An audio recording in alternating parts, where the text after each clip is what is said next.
Mental consciousness అంటే మానసికమైన చైతన్యము.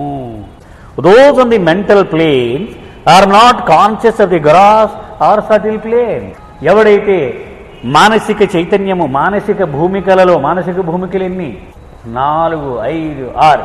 4 సగం, 5, 6 ఫుల్. ఈ భూమికలలో ఉండేవాడికి స్థూల భూమిక గురించి కానీ సూక్ష్మ భూమికల గురించి కానీ వాడికి తెలియదు. How then is it possible for one on a mental plane to speak, eat or drink etcetera? మరి అలా అయితే 4, 5, 6 భూమికల్లో ఉన్నవాడు కూడా ఏమైనా పెడితే తింటున్నాడు, మాట్లాడుతున్నాడు, వాడు ఏమైనా ఇస్తే తాగుతున్నాడు. మరి ఎలా చేస్తున్నాడు ఇవన్నీ? వాడికి అసలు స్థూల శరీరం యొక్క స్పృహ ఉండకూడదు కదా. In short, to perform actions the same as those an ordinary man or the gross plane. స్థూల భూమికలో ఉండే మామూలు సగటు మానవుడు చేసే పనులు వాడు కూడా కొన్ని చేస్తున్నాడు కదా, ఎలాగూ చేయగలుగుతున్నాడు అని బాబా ప్రశ్న వేశాడు. It is just as we hear of people walking or eating, drinking, writing, pilfering and so on in their sleep, and here they are absolutely unconscious of doing these gross action. బాబా అంటున్నారు, కొంతమందికి నిద్రలో నడిచే అలవాటు ఉంటుంది, నడిచేస్తూ ఉంటాడు వాడి నిద్రలో. మరి వాడిని ఎనలైజ్ చేద్దాం మనం. వాడికి తెలిసా నడుస్తున్నట్టు? తెలీదు. వాడికి ఎక్కడికి వెళ్తున్నావు అంటే ఏదో మాట్లాడతాడు వాడు అలా నడుస్తుంది. నిద్రలో మాట్లాడుతూ ఉంటారు చూడండి మనకి పిల్లలు కానీ పెద్దవాళ్ళు కానీ. వాడికి తెలిసా? తెలియదు, కానీ మాట్లాడుతున్నాడు. అలాగే వీడు కూడా మానసిక భూమికలలో ఉన్నవాడు కూడా వాడు తింటున్నా, తాగుతున్నా, మాట్లాడుతున్నా వాడికి ఏమీ తెలియదు, కానీ వాడు చేస్తూ ఉంటాడు. మసులు చూడండి, పెడితే తింటాడు, పెట్టకపోతే మామూలుగానే ఉంటాడు. వాడు ఏం అడగడు, కావాలనుకోడు వాడికి. It is not uncommon for a person to talk in his sleep. అలాగే నిద్రలో చాలామంది మాట్లాడుతూ ఉంటారు. మా ఆవిడ నిద్ర లేపుతూ ఉంటుంది, ఏంటి మాట్లాడుతున్నారని. నేను మాట్లాడేమిటి అంటాను నేను, కానీ నాకు తెలియదు. అలాగే మనకి చాలామందికి అనుభవం ఉంటుంది, నిద్రలో కూడా మాట్లాడుతూ ఉంటారు. All those around him can hear him speak in his sleep, but the person himself is not aware or conscious of his own speaking. చుట్టుపక్కల వాళ్ళంతా నవ్వుతూ ఉంటారు, ఏంట్రా మాట్లాడితే ఊరుకో నేను మాట్లాడిన. ఎవడైతే మాట్లాడాడో వాడికి ఎంత మాత్రము ఎరుక ఉండదు వాడు మాట్లాడేనని, కానీ చుట్టూ వాళ్ళందరికీ వినిపిస్తూ ఉంటాయి వాడి మాటలు. In the same way the ones on the mental planes are totally unconscious of gross and subtle actions and spheres, although all their gross and subtle actions are the outcome of their thoughts and feelings, the functions of the mind. మానసిక భూమికలో ఉన్నవాడు ఏమనుకున్నాం మనం? 5, 6 భూమికలు. 4లో కొంచెం అనుకుందాం, వదిలేద్దాం. 5, 6. 5 ఆలోచనలు. 5 అనగానే మనకు ఆలోచనలు కనపడాలి. 6 అనగానే భూమికలు కనపడాలి. దాంతోపాటు కన్ను బొమ్మ కూడా కనపడాలి. 6వ భూమిక చూస్తే కన్ను బొమ్మ వేసి ఉంటుంది, మీరు గాడ్ స్పీడ్ చార్ట్లో చూస్తే. బాబా ఏమన్నారు? 6వ భూమిక లక్షణం చూడడము. ఎవరిని చూడడము? అణువులోనూ భగవంతుడి హాజరును చూస్తూ ఉండడం. అంటే చూస్తూ ఉన్నాడు కానీ కలవలేకపోతున్నాడు, కాబట్టి విపరీతమైన తపన ఉంటుంది. వాళ్ళు ఎప్పటికి కలుగుతారు నేను అనేది ఎదురుగుండానే చూస్తూ ఉన్నాడు, కానీ విడిగా ఉన్నాడు, భరించలేకపోతూ ఉంటాడు. మనకి భక్త ప్రహ్లాద్ ఉన్నాడు. వాళ్ళ నాన్న అడుగుతాడు, ఎరా ఈ స్తంభంలో ఉన్నాడా? స్తంభంలో ఏటి పిచ్చోడ, ఎక్కడ పడితే అక్కడ ఉన్నాడు అన్నాడు. అంటే 6వ భూమికి వాడు అయ్యి ఉన్నాడు. అంటే వాడు ఎక్కడ పడితే అక్కడ చూడగలుగుతూ ఉన్నాడు, అది 6వ భూమికి లక్షణం.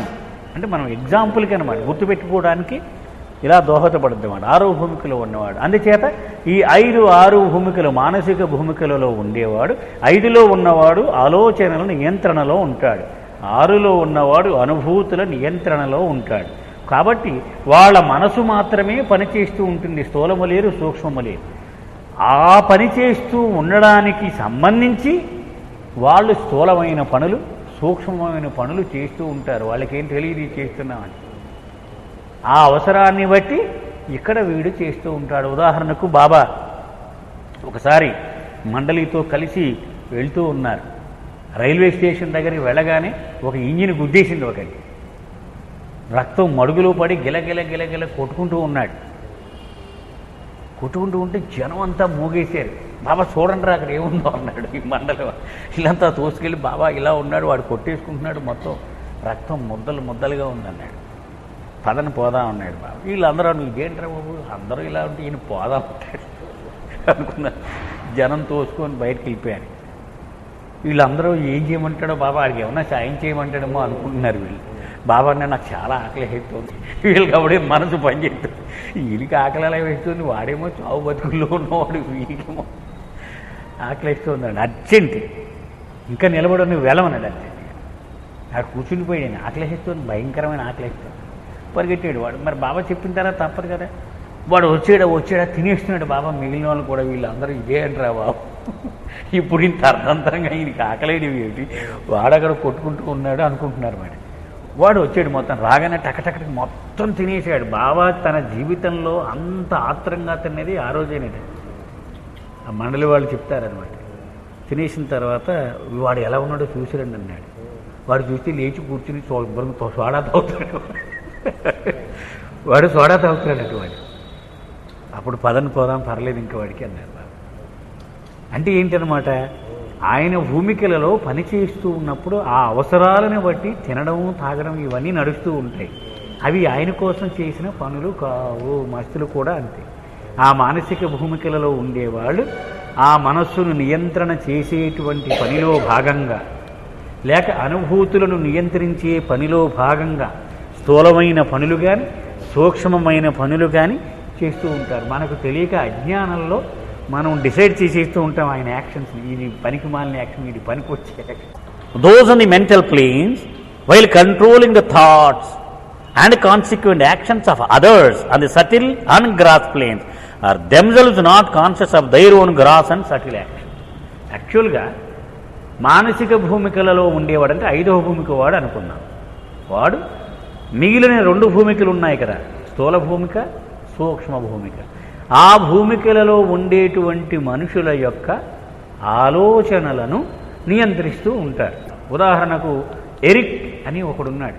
ఎరిక్ అని మెహరాబాదులో మకాం ఉండడం ప్రారంభించిన తొలి పాశ్చాత్యులలో ముఖ్యమైనటువంటి వాడు ఎరిక్. అతన్ని చంపేశారు ఈ మధ్యన. దోపిడీ దొంగలు పడి ఒక కర్రకి మేకులు కొట్టి దాంతో మెదడు మీద కొట్టేస్తే చచ్చిపోయాడు అతను.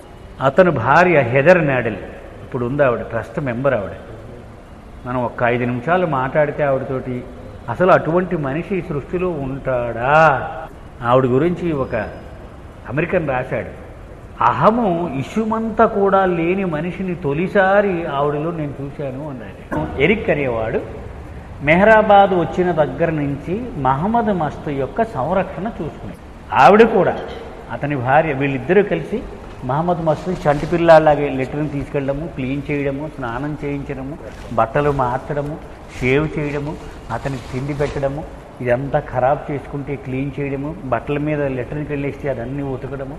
మహమ్మద్ మస్తుని ఏదైనా అడగాలంటే మనకెవరికి పలకడం, వాళ్ళు అడిగితే పలకడం.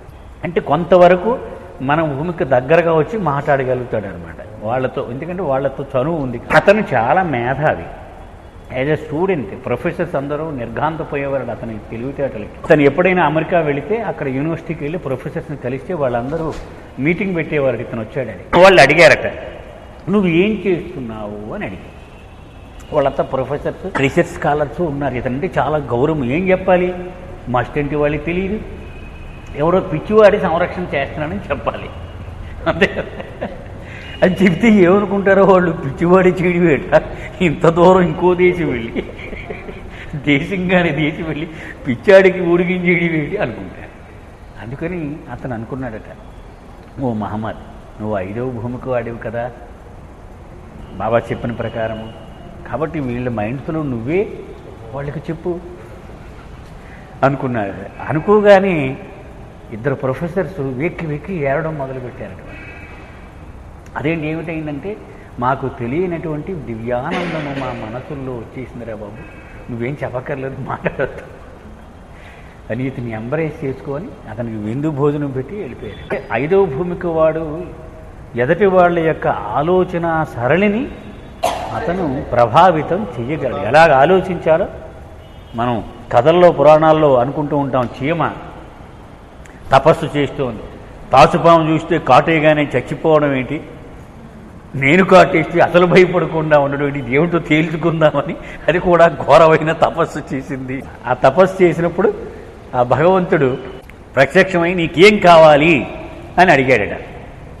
అప్పుడు ఈ 5వ భూమికలో ఉన్నవాడు యోగులు మహాయోగులు అంటూ ఉంటాం కదా, వాడు 5వ భూమికలో వాడు ఆ చీమ యొక్క ఆలోచనను వాడు ప్రభావితం చేశాడు. చేయడం వల్ల అది ఏమడిగింది, నేను కుట్టగానే చనిపోవాలి అని అడిగిందట. అంటే కథ గ్రాంటెడ్ అన్నాడు. అందుకని చీమ కుట్టగానే మనమే దాన్ని చంపి. అందుచేత 5వ భూమికలో ఉన్నవాడు ఒకటి ఆలోచనలను వాడు ఇన్ఫ్లుయెన్స్ చేసేయగలడు అనమాట, మార్చేస్తాడు. మనం ఎలాగ ఆలోచించాలో మనకి తెలియకుండానే వాళ్ళు ప్రభావితం చేసిస్తూ ఉంటారు. అందుచేతే మనకేదైనా చెడు ఆలోచనలు వచ్చినప్పుడు బాబా ఏమన్నాడు, నా నామాన్ని తలుచుకో, నా నామం నీ చుట్టూ రక్షణ కవచంగా ఉంటుంది అన్నాడు. అంటే డైరెక్ట్గా అవతార పురుషుడిగా బాబా కల్పించుకో అక్కర్లేదు. ఆయన బిడ్డలైనటువంటి 5వ భూమిక వాళ్ళని ఉపయోగించి వాడు మన మనస్సు నియంత్రణ చేసి ఆ చెడు తలంపుని తీసేయచ్చు. ఎందుకంటే బాబా మస్తుల గురించి ఏం చెప్పారంటే, ఎందుకు మస్తులంటే అంత ఇష్టం అంటే, ఒక 10 మంది కొడుకులు ఉన్నారనుకుందాం ఒక యజమానికి, ఆ తల్లికి తండ్రికి బోళ్ళు సమస్యలు, పాపం కష్టంలో ఉన్నవారు ఎవరితో చెప్పుకుంటారు వాళ్ళు? ఆఖరి కుర్రాడితో చెప్పరాడు, వాడు ఆడుకుంటూ ఉంటాడు. పెద్ద కొడుకు, 2వ కొడుకు, 3వ కొడుకు పిలుస్తారు, నాన్న రారా మనకి సమస్య ఉంది ఏం చేద్దామని. మిగిలిన వాళ్ళు వస్తారు, పోయి ఆడుకుంటారా, మమ్మల్ని కాసేపు వదిలి డిస్టర్బ్ చేయకండి అంటాడు. అలాగూ మస్తులు నా పెద్ద బిడ్డలు. ఎందుకంటే వాడు మానసిక భూమికలలో ఉన్నాయి కాబట్టి ఆ భూమికలో నుంచి మొత్తం మానవాళిని అందరినీ వాడు చూడగలడు, వాళ్ళని నియంత్రించగలడు. కనుక అవతారుడి కార్యక్రమంలో సహాయము చేయగలడు. మనమంతా గ్రాసు ప్లేని వాళ్ళు, మనమంతా పనికిమాలిన వాళ్ళు, ఆయనకి ఉపయోగపడు. అందుకని పొండి మీరు పోయి ఆడుకోండి. Those on the mental planes, while controlling the thoughts and consequent actions of others on the subtle and gross plane, are themselves not conscious of their own action. ఇలాగూ స్థూల భూమికలోనూ సూక్ష్మ భూమికలోనూ ఉండే మనుషుల ఆలోచనలను నియంత్రించేటప్పుడు వాళ్ళు కొన్ని స్థూలమైన పనులు చేస్తూ ఉంటారు, కానీ వాళ్లకు ఎరుక ఉండదు వాళ్ళు చేసే పనుల మీద. వాడికి తెలియదు ఏం చేస్తున్నాడు. మహమ్మద్ మస్తు మీరు చూశారు కదండి, మన అందరం చూసాం. మహమ్మద్ బాబా శరీరం విడిచిపెట్టినప్పుడు అప్పుడు ఎక్కువ వచ్చిన వాళ్ళందరూ అతను చూస్తూ ఉండేవారు. నేనప్పుడు 14 years నిక్కర్ వేసుకుని టీషర్ట్ వేసుకుని వెళ్ళినప్పుడు ఏవో రకరకాల పళ్ళు అవి అక్కడ ఏవో అమ్ముతూ ఉంటే అవి పట్టుకొచ్చేవారు. ఊరికనే వెళ్ళం కదా పెద్దవాడి దగ్గరికి, మన ద్రాక్ష పళ్ళు, అరటి పళ్ళు ఇవన్నీ ఇచ్చారు. ఆయన అన్నీ ఇలా దగ్గర పెట్టుకున్నాడు, నుంచున్నాడు, బల్ల మీద పెట్టుకున్నాడు అనమాట. పెట్టుకుని ఇలా చూసాడు అందరికీ కొన్ని ఇచ్చాడు. నాకేమో ఒక ఒక అరటిపండు పెద్దది, ఎల్లో కలర్ ఉంటుంది కదా పెద్దది, అది ఇన్ని ద్రాక్ష పళ్ళు ఇచ్చాను. నేను ఏం చేశాను, ముందు ఒక అరటిపండు ఈ జేబులో తోసాను, ద్రాక్ష పళ్ళు ఈ జేబులో తోసాను. వెంటనే ఎందుకో తోసాను. అందరూ ఇలా పట్టుకుని ఉన్నారు. ఒక 5 నిమిషాలు అయ్యేప్పుడు అందరినీ ఇచ్చేవన్నాడు. అది నువ్విచ్చి అన్నాడు. అందులో కృష్ణవేణి అని పాటలు పాడేది కదా, ఆవిడ కూడా, ఆవిడ హస్బెండ్ కొలీగ్ ఒక అతను ఉన్నాడు, అతని పేరు రాజు. ఆవిడ ప్రెగ్నెంట్, చాలా కాలం తర్వాత ప్రెగ్నెంట్ అయింది. ఆవిడ చేతిలో కూడా తీసేసి నన్ను ఇలా చూసాడు. కనపడలేదు పళ్ళు, నన్ను ఏమనలా, కనపడలేదు కదా, అందరూ తీసేసుకున్నాడు. సో వెళ్ళిపోయినాడు. వచ్చేసాం, బయటకు వచ్చాక అప్పుడు నేనేం చేశాను, ఐడియా వచ్చింది, నేను ఇస్తాను ఇవన్నీ. వాళ్ళు ఫీల్ అయిపోతున్నారు మాట, తీసేసుకున్నాడు ఆయన, ఏమైపోద్దాం. ఇవి తీసేసి ముక్కలు చిన్న ముక్కలు కోసి అందరూ ఇవన్నీ ఉన్నాయి. ఆవిడకి ఆ ప్రెగ్నెన్సీ పోయి ఆవిడకి సెంటిమెంట్ పెట్టేసుకుందనమాట. మళ్ళీ నెక్స్ట్ ఇయర్ వెళ్ళినప్పుడు కొన్ని పళ్ళు పట్టుకెళ్ళి ఆ మహమ్మద్ మస్తికి ఇచ్చి ఆవిడ ద్వారా మళ్ళీ ఇప్పించారు. అప్పుడు ప్రెగ్నెన్సీ నిలబడింది. అంటే ఆవిడ మనకైతే తెలియదు. కృష్ణవేణి హస్బెండ్ను అతను కొలీగ్స్ అనమాట, ఫారెస్ట్ డిపార్ట్మెంట్, మా ఫాదర్ దగ్గర పనిచేసేవారు వీళ్ళంతా. అంటే ఆ మహమ్మద్ మస్తుకు అప్పుడు మాకు తెలియదు అవన్నీ, ఇప్పుడు తెలిస్తే వాళ్ళ యాక్షన్స్ అనమాట. వాడు మామూలుగా ఇలా అంటాడు, ఇవన్నీ ఏదో చేస్తూ ఉంటాడు ఎక్కడో, మనకు తెలియదు ఇదంతా కూడా. అతనికి కూడా తెలియదు తను ఏం చేస్తున్నాడో తెలియదు. ఆ రాయి తీస్తున్నాడు, ఆ అరటిపండు ఇస్తున్నాడు, ఇవేమీ అతనికి తెలియదు. కానీ దీని ద్వారా ఏదో కార్యక్రమం చేస్తూ అసలు 4వ భూమికలో ఉండేవాడు.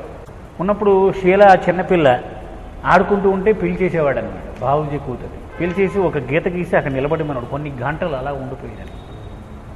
బాబాకి చెప్తే బాబా వాడి కంట్లో పడకు, నువ్వు వాడు డేంజర్, 4th plane, వాడు ఏమంటాడు అయిపోయింది వద్దు అనేవాడు. కానీ ఎక్కడో దూరంగా రోడ్డు మీద వెళ్తుంటే పిలిచేసేవాడు. పిలిచేసి అలా నిలబెట్టేసేవాడు. ఇలా చిన్నపిల్ల అప్పుడు ఒకనాడు బాబా అన్నారు, రమణి, షీలని, బాబుజీని అందరినీ పిలిచి మరి మహమ్మద్ మస్తు ప్రమాదం కనపడుతోంది, వాడు ఇలా చేస్తున్నాడు, ఏం చేద్దాం అన్నాడు. బాబుజీ అన్నాడు, బాబా నీ ఇష్టం అన్నాడు. నీకు బుర్రలేదు, నీకు అసలు ఏమి పనికిరావు, నువ్వు సలహాయో ఏమి, నీ కూతురు నయ్యి మరి చిన్నపిల్లైనా ధైర్యంగా మాట్లాడుతూ ఉంటుంది, నువ్వు అసలు ఆడదాని కింద పుట్టాల్సింది, అది మగాడి కింద పుట్టాల్సింది అన్నాడు బాబా. సరే అని అప్పుడు అంటే అవతారుడు కార్యక్రమం ఎలా చేస్తూ ఉంటాడో మనకు తెలియకుండా పోను పని చేద్దాం అన్నాడు బాబా. వాడిని 4 నుంచి 5కి పంపించితే రిస్క్ ఉండదు కదా అని now I'm pushing Mohammed into 5th place. అంటే ఒక చిన్న పిల్లని ఒక సాకుగా పెట్టి వాడిని 4th నుంచి 5థ్కి పంపించి అలాగా ఒక ఆటలాగా పెట్టి అక్కడి నుంచి 5th ప్లేస్లోకి పంపించి. For instance an ordinary man cannot but say he is man, for he identifies himself it is gross body. ఒక మామూలు మానవుడు నువ్వు ఎవడిరా అని అడిగితే నేను మనిషిని చాలా సులభంగా అంటాడు వాడు. నేను భగవంతుడిని అనమంటే నేను ఎక్కడ అనగలండి బాబు, నేను మనిషిని అంటాడు వాడు. పుస్తకం చెప్పినా కూడా వాడికి అనుభవం లేదు కదా, వాడు అదే చెప్పగలడు వాడు. ఎందుకంటే వాడికి స్థూల శరీరం మీద పూర్తిగా పుట్టినప్పటి నుంచి అనుభవం ఉంది. ఇక్కడ ఇలా గెలితే తెలుస్తుంది వాడికి. He is gross conscious and his consciousness of being associated directly only with gross body. వాడికి ఉన్నదల్లా ఈ శరీరంతో తెలుసు వాడికి. నీకు సూక్ష్మ శరీరం ఉంది కదంటే నాకెక్కడ ఉందా, నువ్వు ఏదో పుస్తకంలో చదివి చెప్పారు కానీ నాకు ఉన్నట్టు తెలియదు కదా.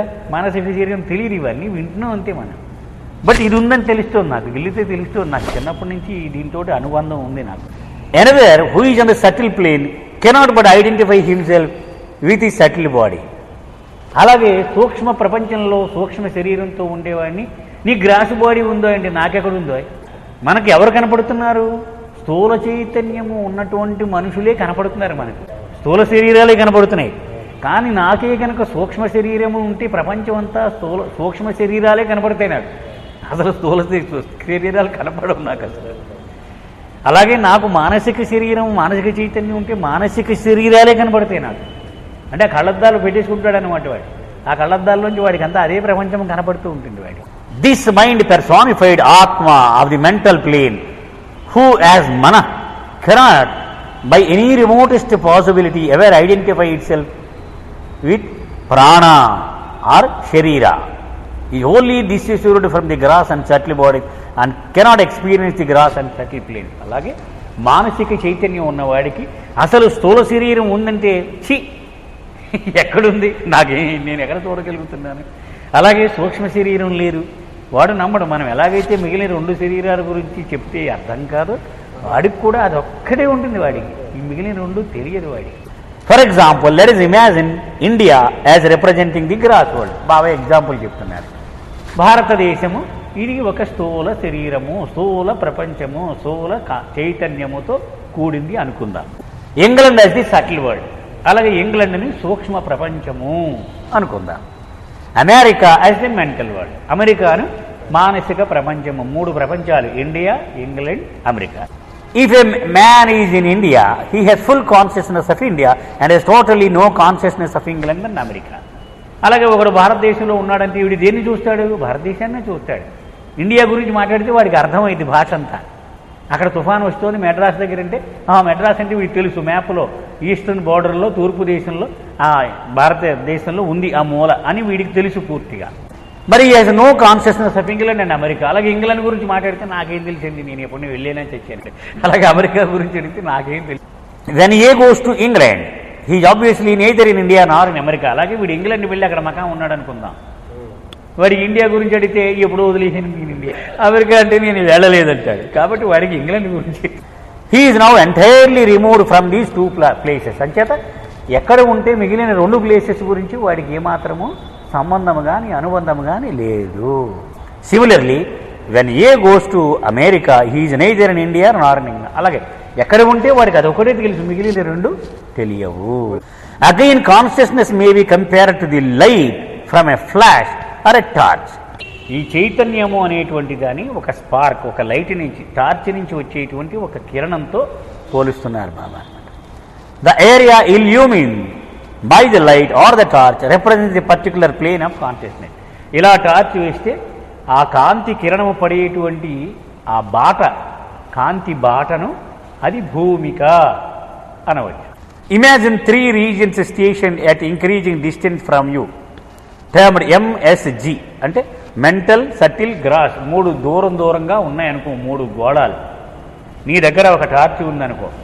When the light and the torch is directed and జీ, then you don't see the other 2.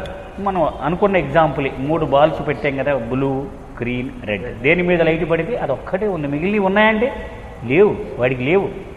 ఉండొచ్చు నిజానికి, కానీ ఈ టార్చ్ లైట్లు లేవు అవి, కాబట్టి చీకటే ఏమీ లేదని అనుకుంటున్నాడు. దేని మీద పడితే అదొక్కటే ఉంది, మిగిలిన 2 లేవు. Any action performed by one on the mental plane as observed by the gross conscious and subtle conscious ఆత్మాస్ is nothing but a gross subtle manifestation of a mental action. ఉదాహరణకు ఒక మస్తు 5వ భూమికలో ఉండి ఇలా అన్నాడు అనుకుందాం. అంటే వాడు ఎవడో ఒక మైండ్ను నియంత్రిస్తూ ఉన్నాడు, వాడి ఆలోచన సరళిని. దాన్ని చూస్తూ ఉన్నవాడు, నాబోటోడు స్థూల శరీరంలో ఉన్నవాడు ఏమనుకుంటాడు, ఇలా అంటున్నాడండి మస్తు అంటాం. అంటే ఆ చెయ్యి ఊపడం ఒకటే వాడికి తెలుస్తుంది. అతను దీని వెనక దాగి ఉన్నటువంటి ఆ మానసిక ప్రపంచానికి చెందిన చర్యను నేను గమనించలేను కదా. ఆ చర్య చేస్తూ ఉన్నప్పుడు స్థూల శరీరాన్ని వాడుతూ అతను చేసేటువంటి ఆ చిహ్నము, ఆ సాంకేతికమైనటువంటి చర్య, అదొకటే నాకు కనపడుతోంది. కానీ దాని ద్వారా ఆయన మానసిక ప్రపంచంలో ఒక ప్రభావాన్ని కలిగిస్తూ ఉన్నాడు, అది నాకు తెలియదు. ఎలాగైతే బాబా ఆ రొట్టె తిన్నాడు అన్నదే తెలుసు నాకు, ఎందుకు ఇలా తినేస్తున్నాడు, కానీ దీని ద్వారా వాడిని ప్రాణం పోయడం ఆయన చేస్తూ ఉన్నాడు, అది వీడికి కనపడదు. The apparently gross action that you on the gross plane see performed by one on the mental plane is merely the pattern of that mental function translated on the screen of your own gross consciousness. అంటే అతను మానసిక ప్రపంచానికి చెందినవాడు కాబట్టి అతనికి మానసిక చర్యలను నీవు చూడలేక ఆ మానసిక చర్య చేసేటప్పుడు భౌతికంగా ఏ రకమైన పని చేసేయడో అది ఒక్కటే నీకు అర్థమవుతుంది. ఎందుకని నీకున్న కళ్ళద్దాలు గ్రాసు కళ్ళద్దాలు కాబట్టి ఆ గ్రాస్ యాక్షన్ ఏదే అదే కనబడుతుంది నీకు.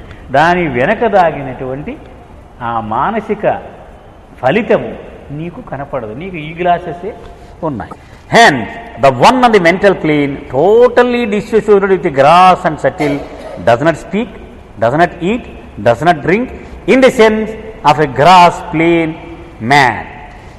అందుచేత ఒక స్థూల భూమికలో ఉన్న ఒక మానవుడు మాట్లాడినట్టు, తిన్నట్టు, తాగినట్టు మానసిక ప్రపంచంలో ఉన్నవాడు కూడా చేస్తాడు, కానీ వాడికి తెలియకుండా చేస్తాడు. అవన్నీ వీడికి తెలిసి తెలిసి తెలిసి చేస్తాడు. For example, when you see the moon reflected in the lake, to all intents and purposes it is in the water as long as your gaze is directed that the lake. ఒక పున్నమి రాత్రి మంచి నిర్మలమైనటువంటి సరస్సు పక్కన నుంచున్నావు కదా, నువ్వు కుర్రాన్ని చూడరా ఎంత బాగుందో, ఆ మూన్ పడుతున్నాడు అందులో. తాతగారు చెరువులో ఉన్నాడండి, భలే ఉన్నాడండి, మనం పట్టుకుంటే బాగుంటుంది అంటాడు వాడు. ఎందుకని వాడి జ్ఞానం ప్రకారము ఆ చెరువులోనే ఉన్నాడు ఆ చంద్రుడు. వాడికి అక్కడ ఉన్నవాడు దాని ప్రతిబింబం ఇది అని వాడికి తెలియదు. వాడికి తెలిసినంత వరకు ఆ చెరువులో చంద్రుడు ఉన్నాడు. The moon is not in the water. నిజానికి అందులో లేడు చంద్రుడు, ఆ సరస్సులో లేడు కదా. The reflection of the moon is in the water. ప్రతిబింబం మాత్రమే ఆ నీటిలో ఉంది. But it appears as if the moon is in the water. కానీ కనపడడానికి మాత్రం చంద్రుడే అందులో ఉన్నట్టుగా ఉంటుంది. అలాగే వాడు స్థూల శరీరము వాడుతున్నట్టే కనపడతాడు వాడు, కానీ నిజానికి వాడు వాడేది మానసిక శరీరం మాత్రమే. When one on a mental plane performs an action, that act cannot be comprehended by anyone having consciousness only as a subtle or the gross. మానసిక చైతన్యము గల ఒక వ్యక్తి ఏదైనా ఒక పని చేస్తే కింది 2 భూమికలలోనూ ఉండే మనుషులకు దాని యొక్క అర్థం ఏమిటో ఎంత మాత్రమో వీడికి తెలియదు. బాబా చెప్తున్నారు వీడికి కెపాసిటీకి మించినటువంటిది. ఉదాహరణ చెప్పారు బాబా. చుట్టూ ఇలా కూర్చొని ఉన్నారు అందరూ, చీమ పాకుతూ ఉంది అలాగా. బాబా అన్నారు నా చైతన్యానికి నీ చైతన్యానికి ఎంత తేడా ఉందంటే ఆ చీమకు నీకు చైతన్యంలో ఎంత తేడా ఉందో అంతకంటే ఎక్కువ ఉంది అన్నారు. అంటే చీమను చూసి మనం ఏమనుకుంటాం, మనం ఇది ఇక్కడే తిరుగుతూ ఉంటుంది, ఇది ఈ కుర్చీ చుట్టూ గంట నుంచి తిరుగుతుంది, బుర్రలేదు దానికి అనుకుంటాం మనం కదా. నిన్ను చూసి నేను అలాగే అనుకుంటాను.